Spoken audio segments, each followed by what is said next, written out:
所有人都以为他是武魂殿最受冷落的少主，连觉醒仪式父亲都未曾露面，直到六翼天使在雷光中破碎重组，他睁开一紫一金的异色瞳孔。所有人都以为他是武魂殿最受冷落的少主，连觉醒仪式父亲都未曾露面，直到六翼天使在雷光中破碎重组，他睁开一紫一金的异色瞳孔，天空骤然被撕裂，那道横贯天际的紫色裂缝中走出一位手持剃刀的紫发神。风，他只是淡漠一瞥，便将99级的千道流轰退100米，然后伸手扶住他脱力的身体。这般固执吗？此时武魂殿武魂觉醒仪式上，我看到了你的遗憾，需要力量吗？突然，一道清冷的女声在千奇舟的脑海中响起。千奇舟猛地睁开双眼，瞳孔中闪过一丝警觉，刚才好像有道声音在唤他，怎么回事？自己不是在武魂觉醒吗？他疑惑地看向周围，随后他整个人直接愣住了。那人一袭华贵的长裙，紫色的神纹在脚下流转，手中的那柄剃刀不断地散发着肃杀的气息。他深吸一口气，朝着面前的虚影郑重拱手，姿态恭敬却不卑微。拜见尊神。他略微迟疑，谨慎地问道：“请问您是哪一位神明？”那虚影闻言唇角微扬，没有回答他，而是露出了一抹意味深长的轻笑。他缓缓抬起手，指尖萦绕着一缕紫色的流光，愿你能守住属于你的永恒。随着他的话语，整个空间骤然被纯粹的雷电充斥，星辰退散，万物沉寂。此身象征无上威严，乃此时所有雷电的化身。决心、勇气、爱慕、仇恨，都会在时间长河中变质扭曲，唯有法则永恒不变。记住我的名字，雷之魔神巴尔泽布，也可以称我为雷电影。话音落下，紫色的能量如潮水般涌动，没有任何反应的时间，千奇舟只觉得一股浩瀚的力量扑面而来，仿佛要将他彻底吞没一般。雷电影的身影则在能量中渐渐模糊，而那无数双眼瞳也同时泛起涟漪般的波纹。雷元素的力量已经在你的身体里，我期待着在故事中看到你未来的新篇章。这世上的众生都深陷苦海，愿你能走到属于自己的彼岸外界。觉醒台上突然爆发出一阵刺目的光芒，千奇舟背后的六翼天使武魂轰然破碎，化作了至纯的能量，旋转着融入了他的体内。刹那间，恐怖的雷暴冲天而起，千奇舟的背后猛然展开6道全新的羽，而那羽翼与六翼天使不同，是完全由能量构成的元素的化身。雷电、圣光、火焰3种元素在体内不停循环着，随后元素环绕在他的周身，如同活物般流动。他的头顶上方，能量汇聚形成了一顶虚幻的冠冕，由纯粹的元素编织而成，散发着威严肃杀的气息。至此，天势已散，全新的名字在千奇舟的脑海中响起。王，此是一切雷电的王，也是圣光与火焰的王。光灵站在台下，瞳孔骤缩，显然已经被这一动静惊得说不出话了。六翼天使武魂怎么破碎了？这是什么？光灵焦急地上前一步，声音里带着一抹慌乱。小舟。片刻之后，千奇舟周身的神光渐渐散去，他的意识也回到了身体。他缓缓睁开眼睛，睫毛轻颤，一紫一金的瞳孔如同燃烧的星辰一般亮起。光灵刚要露出欣喜的神色，却在看清那双眼睛的瞬间僵住了。他下意识地后退半步，迟疑地说道：“你的眼睛。”千奇舟还没来得及弄明白到底发生了什么，也没有向雷电影止血，就听到了这样的一句话。他疑惑地看着光灵，微微偏头，不解地问道：“我的眼睛？”光灵迅速从魂导器中取出一面银边镜子，递到千奇舟面前。千奇舟低声道了句谢，接过镜子，好奇地看着自己，但镜面映出的影像却让他愣住。那双本该漆黑如墨的眼眸，此刻完全化作了流转的能量。他的左眼转变为了跟他一样的元素。更可怕的是，当他凝视瞳孔时，隐约还能看到无数道细小的雷纹在虹膜的深处旋转。看着光灵欲言又止的样子，千奇舟无奈地叹了口气。他知道他想要问什么，为什么武魂会变成这个样子？这种变异到底是良性还是恶性？但他也没有搞明白究竟，只能略过了这个话题，将镜子递还给光灵，顺便收回了自己的武魂。没事的，千奇舟抬手抚过自己的眼角，眼中泛起一丝笑意。是我的武魂所导致的。走吧，去找父亲。教皇殿前，千奇舟望着紧闭的大门，对刚走出来一脸气愤的光灵问道：“我觉醒了武魂，父亲还不肯见我吗？天已经快亮了，他的生辰都过去了，还是不肯见他吗？”闻言，光灵低下头，银白色的发丝在月光下泛着微光。他抿了抿唇，声音很轻地说道：“小舟，教皇也有他的苦衷，不是不在意。”你听到这话，千奇舟哪还能不知道情况？他自嘲地笑了笑：“这样吗？我人生中的最重要的节点都不愿参与吗？为什么呢？母亲把自己当作仇人一样，父亲也对他漠不关心。”光灵看着千奇舟，似乎想说些什么，但话到嘴边又憋了回去。还能说什么呢？事实已经如此清楚地摆在了眼前，除了傻子，没有人看不明白吧？千奇舟望着逐渐升起的太阳，金色的晨光洒在他苍白的脸上。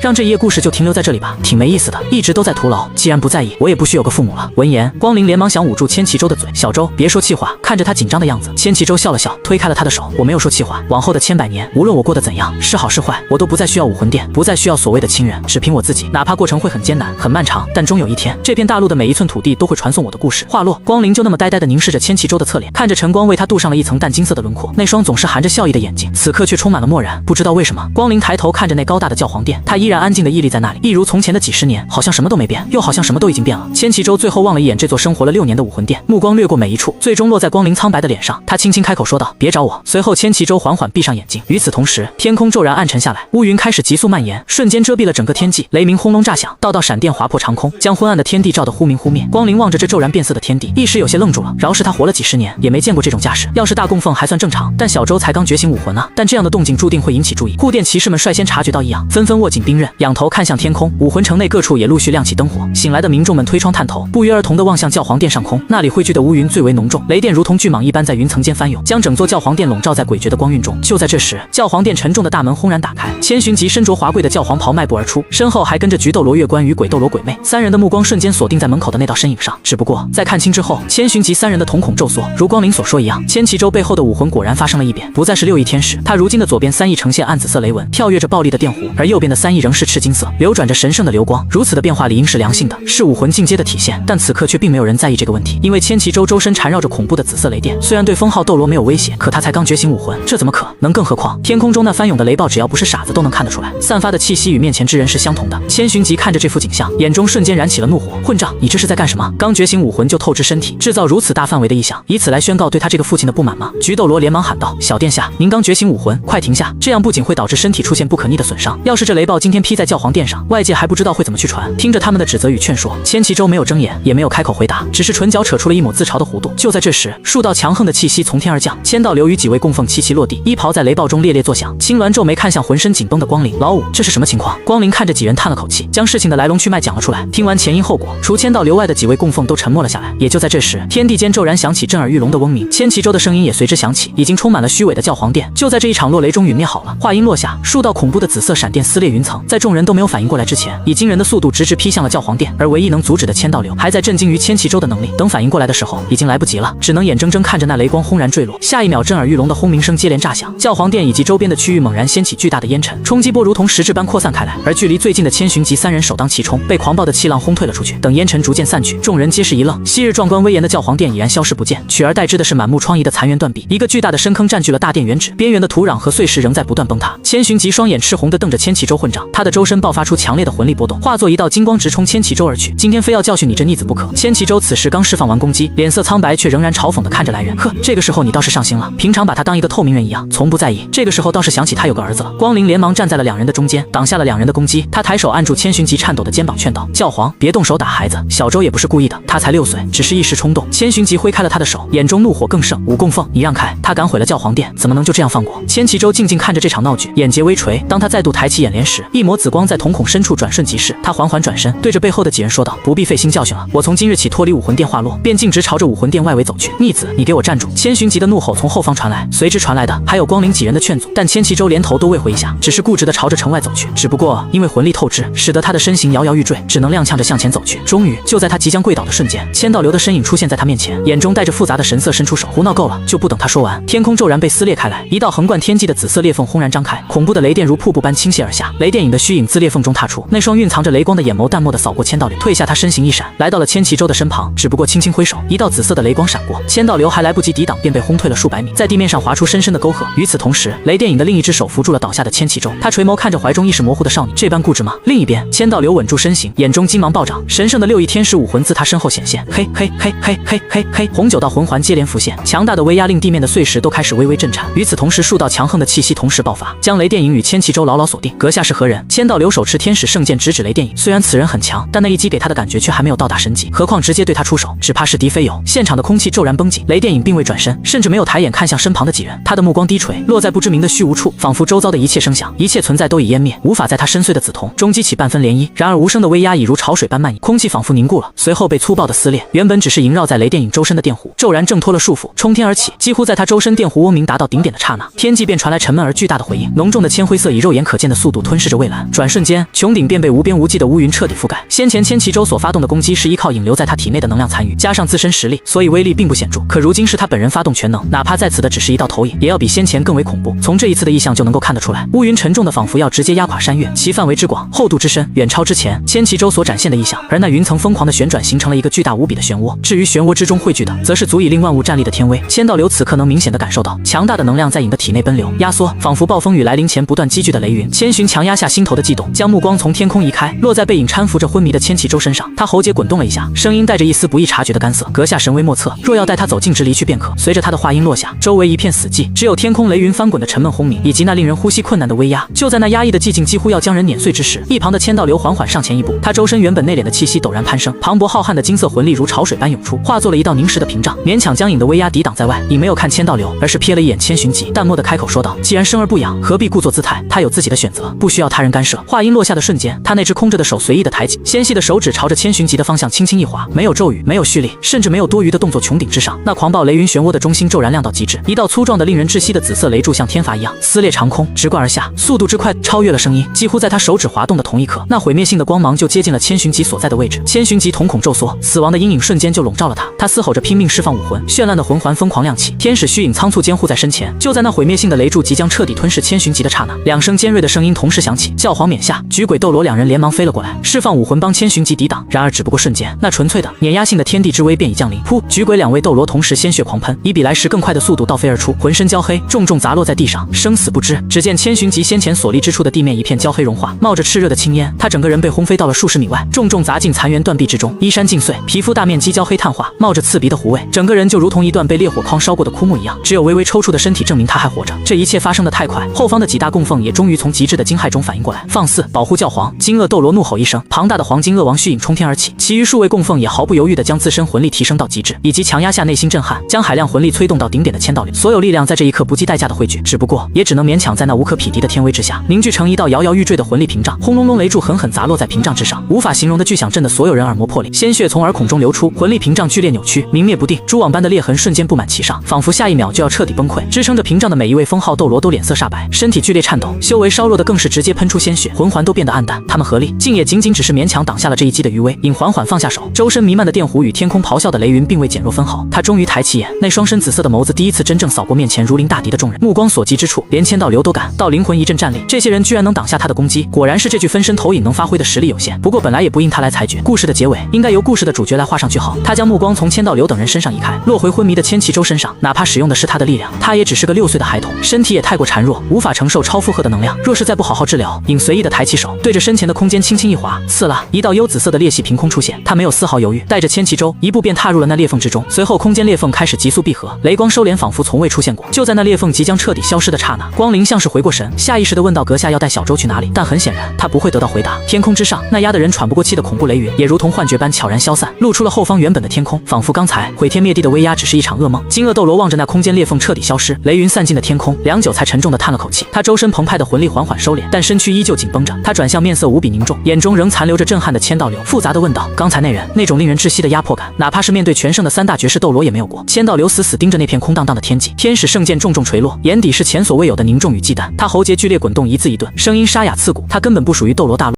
所有人都以为他是武魂殿最受冷落的少主，连觉醒仪式父亲都未曾露面。直到6翼天使在雷光中破碎重组，他睁开一紫一金的异色瞳孔，天空骤然被撕裂，书接上集，空间裂缝在一处静谧的森林深处悄然撕开，影带着千奇舟走了出来，身后的裂隙迅速弥合。他有些诧异地看了一眼四周的景象，参天古木枝繁叶茂，林间只有微风拂过树叶的沙沙声和偶尔几声悠远的鸟鸣。这个小世界的森林不应该会有很多魂兽吗？这里倒是安静，不过没时间考虑这个了。这具投影分身的时间就快要到了。不过片刻，影便在一面爬满青藤的石壁前停下，他指尖微动，石壁与藤蔓便无声地化为粉，取而代之的是一个能够遮风挡雨的洞穴。随后将千奇舟安置好，影便消失在了原地。时间在寂静中流逝，洞外光影偏移，很快就过去了一天。千奇舟的睫毛颤动了几下，意识如同沉船一般艰难地从深海中上浮。只不过最先回归的是感知，剧痛仿佛全身骨骼都被碾碎后又勉强拼接在一起，疼得他几乎要再次晕厥过去。他闷哼一声，极其缓慢地挣扎着睁开了沉重的眼皮，模糊的视线逐渐聚焦，映入眼帘的不是熟悉的房间，也不是任何他认知中任何地方，而是粗糙带着天然纹路的灰褐色岩石。空气中弥漫着泥土、青苔和一种淡淡的说不清的清新气息。他愣了一下，想起了昏迷前最后的记忆，武魂觉醒决裂，摧毁教皇殿。但那之后发生了什么？这里又是哪里？他忍着钻心的疼，极其艰难地转动脖颈，视线扫向周围。这是一个不大的山洞，洞口被自然垂落的藤蔓遮掩了大半，只透进些许微光，照亮了洞内干燥的地面。很显然，之前释放的力量超出了他身体的承受极限，所以才会导致身体的剧痛。但是另一种更原始、更迫切的需求很快压过了疼痛饥饿，加上武魂觉醒和昏迷的这一天，他已经2天都没有吃东西了，胃里空空如也，还伴随着阵阵烧灼般的抽搐感。再不吃点东西，恐怕不疼死也要真无声无息地饿死在这不知名的山洞里。他不能坐以待毙，靠着冰冷的石壁，他极其缓慢地一点一点地挪动身体，每动一下都牵扯着全身的伤处，眼前阵阵发黑，费了半天力气，他终于勉强将自己撑了起来，双腿颤抖得厉害，几乎无法站稳。但没办法，千奇舟只能深吸一口气，忍着眩晕和剧痛，扶着粗糙的石壁，一步一步极其艰难地朝着洞口透光的方向挪去。他的脚步虚浮，好几次都差点软倒在地，全凭一股不想饿死的意念强撑着。短短几步距离，却仿佛耗尽了所有力气。当他终于拨开垂落的藤蔓，踉跄着踏出山洞时，那略显刺眼的阳光让他下意识地眯起了眼，清新的空气涌入肺腑，稍微驱散了些许昏沉。他靠在洞外的山壁上，急促地地喘息着，迷茫地扫视着眼前陌生的环境。茂密的原始森林参天古木，遍地的灌木与杂草食物，哪里有能吃的东西？就在千祈舟靠着山壁，因剧痛和虚弱而眼前发花，茫然四顾寻找着任何可以果腹的食物时，一道带着惊愕和难以置信的呼喊从不远处响起。小舟，那声音似乎有些熟悉啊！千祈舟忍着眩晕，疑惑地转过头，只见一道迅捷的身影正从不远处的林间疾掠而来，冰蓝色的长发在风中扬起，不是光灵斗罗又是谁？几乎瞬间，光灵就冲到了他面前，脸上写满了震惊和困惑，一把扶住了摇摇欲坠的千祈舟。小舟，真是你？你怎么会在这里？这到底是怎么回事？光灵的语气充满了难以置信。小舟为什么会一个人在这里？荒郊野岭，那个人呢？千祈舟靠在光灵身上，看着突然出现的人，大脑一时也有些转不过弯。光灵，你怎么会找到这里？光灵扶着千祈舟，小心地让他靠着一棵大树的树干坐下，随后从随身的魂导器里快速取出了一些清水和易于吞咽的干粮。先别说话，快吃点东西。他将食物递到千祈舟手里，看着他几乎是本能的狼吞虎咽起来，这才稍微松了口气。等千祈舟吃得稍缓，气息也顺了些，光灵才挠了挠头，无所谓的说道：“嗨，别提了。”他摆了摆手：“你被那位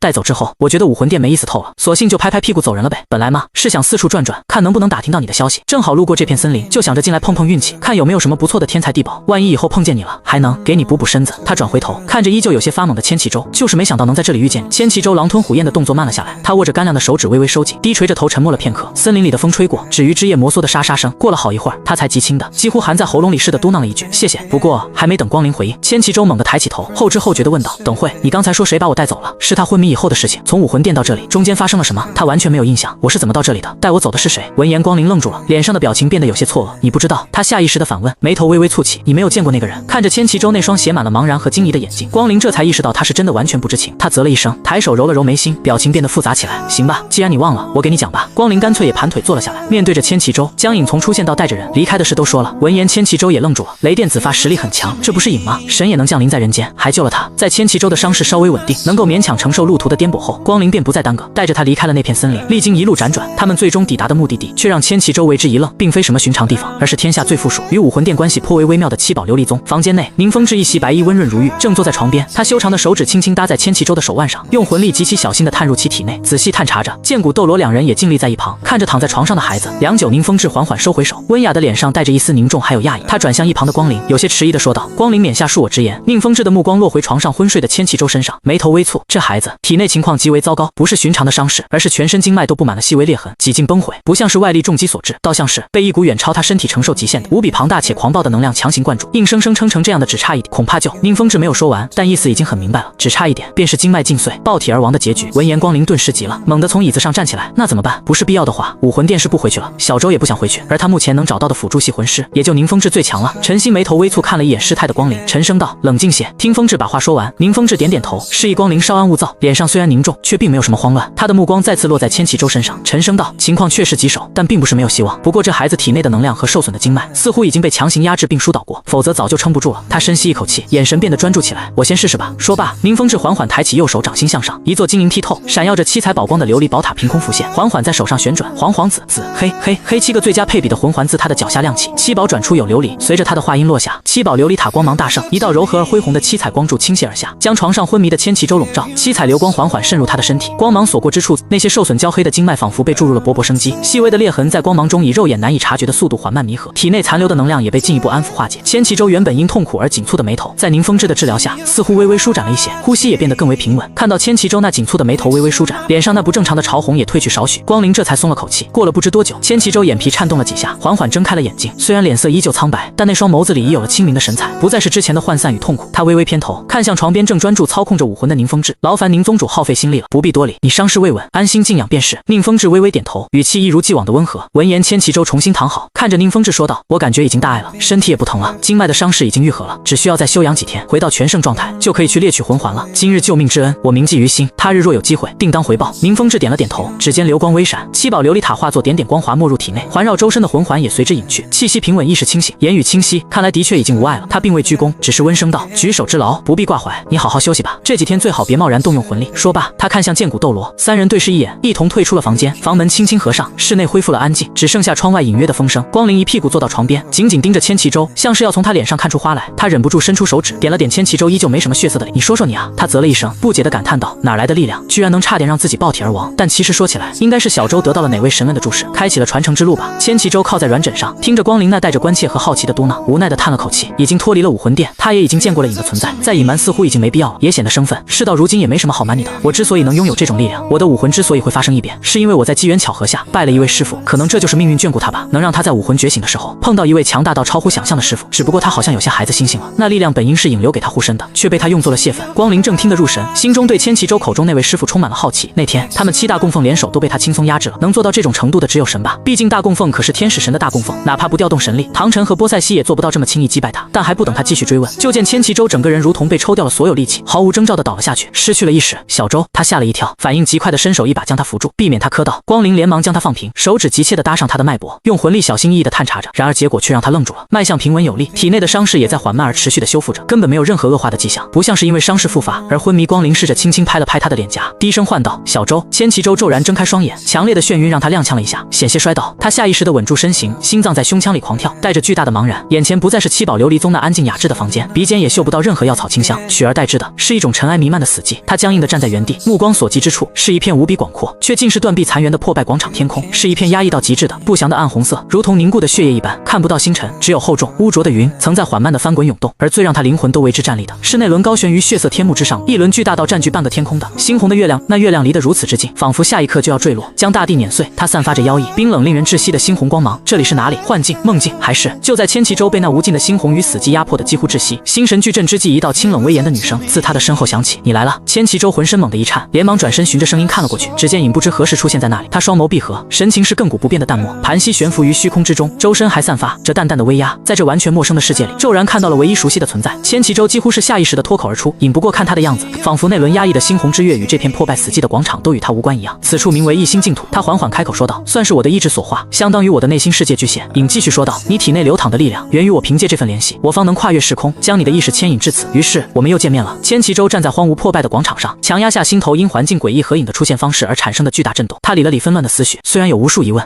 但至少有一点无比清晰，是眼前这位将他从绝境中拉出。他抬起头，目光望向双眸紧闭的影，收敛了所有情绪，极其郑重地朝着他的方向深深行了一礼：“影阁下，多谢您先前赐予武魂一变，让我拥有了改变命运的可能，更要多谢您在教皇殿出手相救。若非如此，我此刻还无法离开。”影微微颔首，算是接受了他的道谢，但双眼依旧闭合着，神情未有丝毫变化。对他而言，这些似乎都只是微不足道的小事。忽然，他手臂似乎极其随意的移动，一柄造型奇异、通体萦绕着紫色雷电的长柄武器，毫无征兆的破空而来，朝着千祈州飞来。千祈州下意识的伸手接住，就在他指尖触碰到刀柄的瞬间，一股难以想象的沉重力量猛地压下，那绝非普通金属的重量，更像是承载了一片雷霆的海洋，又仿佛凝聚了万钧的山岳。简而言之，就是好重千祈州猝不及防之下，整个人猛地向下一沉，双臂的骨骼发出了不堪重负的咯吱声，膝盖一软，差点直接跪倒在地。他拼尽全身力气，甚至下意识调动其体内那尚未完全恢复的力量，才勉强稳住身形，没有当场被这柄看似华丽的剃刀压垮在地，但整个人已经狼狈地弯下了腰，剧烈喘息着，手臂剧烈颤抖，几乎无法抬起这柄武器。这时，影的声音才再次响起：“道谢就不必了，此刀名为剃草之道光，如今是你的了。既然传承了我的力量，便别丢我的人。于此一心净土内，我会亲自传授你武艺。”话落，影周身悬浮的微光悄然散去，稳稳落在千祈州的面前，一直紧闭的双眸在这一刻缓缓睁开，那是一双深邃的紫色眼瞳，其中仿佛有无数细微的电光生生灭灭，冰冷威严，却又带着洞穿万物的锐利。仅仅是与之对视，千祈州便感到灵魂一阵战栗，仿佛自己的一切都被看透了。他并未去看那柄几乎将千祈州压垮的剃刀，而是右手虚握，一噼啪作响的雷光自他的掌心爆发，瞬间凝聚拉伸，化为了一柄与剃草之道光外形别无二致，却完全由能量构成的虚幻剃刀。光刃跃动，发出令人头皮发麻的嗡鸣，其散发出的气息远比那实体武器更加恐怖。影对着千祈州说道：“看好了。”下一刻，他的身影动了，没有多余的花哨，仅仅是手腕一抖，剃刀化作一道撕裂空间的紫电残影，直刺而出，动作快得超出了千祈州视觉捕捉的极限。他只看到一道极细的紫线闪过，刀尖所指出的空间仿佛微微扭曲了一下，随后便发出了尖锐的爆鸣。不等他反应过来，影的身形又如鬼魅般侧转，剃刀随之划出一道完美无瑕的凌厉弧光横斩。他的每一式都简洁到了极致，摒弃了一切不必要的修饰，将速度、力量与精准凝聚到了巅峰，不再是凡间的武艺，而是属于神明的化繁为简的杀戮美学。就在那雷霆刀光舞动至极致，仿佛化作了天地间唯一律动之时，影的身影骤然定格了。他双手握持那柄沸腾的剃刀，举重若轻的收至身侧，周身的气息非但没有收敛，反而以一种恐怖的速度疯狂攀升压缩。他紫色的眼瞳中雷光炽盛到近乎纯白，无念无想，一心净土内所有的光仿佛都被吸入了那柄蓄势待发的剃刀之中，连那轮妖异的红月都黯然失色。下一瞬，泡影断灭，他猛地一刀挥出，没有声音，或者说声音已经被彻底剥夺了。一道无法用言语形容其庞大的、凝练到极致的紫黑色雷霆刀芒脱离了剃刀，朝着前方无尽的虚空斩去。那刀芒所过之处，空间如同脆弱的琉璃般层层崩碎，湮灭，露出其后的漆黑虚无。